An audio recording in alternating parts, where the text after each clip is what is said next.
We've got a moment of respite here from the rain. There's some sun out, but this flood emergency in Gympie, it's far from over. Look, you can see behind me here this pool of floodwater that's swallowed a park in the centre of town. Over to my left here, it's lapping at the doors of some businesses. There's other businesses in lower-lying areas of the town where we can't get to at the moment that have unfortunately been inundated. Now, what we've seen this morning is sort of a frantic effort from people with homes and people with businesses in lower-lying areas of Gympie, sort of taking their belongings to higher ground or stripping them out entirely from those properties as they face inundation for potentially the third time this year.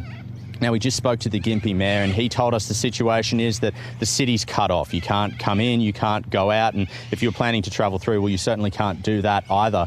He also spoke to just how devastating this situation is, or if it will be for those businesses that will be flooded, because most of them have only just opened up again after the disaster in February. This is what he had to say. The situation is we are cut off now. If you are travelling from the south or from the north, you will not get through Gympie. If you can find a place to stay before you reach Gympie, you need to do that. If you can turn around and go back home, you need to do that. There is no chance that you will make it through Gympie. Look, I don't know what words you can say to the businesses that are going to be impacted that would actually ease their pain. I mean, this is the third event for our region in the last 4.5 months, and particularly the last event had a significant financial impact. They lost trade, they were carrying staff during that period. They've dealt with COVID, and now they're moving their equipment and their fit outs out again. I mean, I don't know what to say.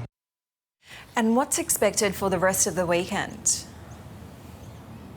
Well, Meredith, the worst of the rain is behind us, according to the BOM, but the situation here in Gympie is that the Mary River is continuing to rise. This morning it's swallowed the bridges in and out of town, so like we said, we're cut off here, and that river will continue to rise for the rest of the day, and what that means, it will probably peak this afternoon. We're hearing it somewhere around 16 metres. Now, that's not as high as what we saw in February and early March here in Gympie, where that peak was 23 metres, enough to swallow some of the businesses here. But if it does get up to 16 metres, it's very likely that some more businesses in these lower-lying areas of town, like sort of where I am at the moment, they will be affected. So it's sort of a tense period of wait and see for Gympie at the moment, but we've been reassured that emergency services are ready and there's support there for anyone that needs it.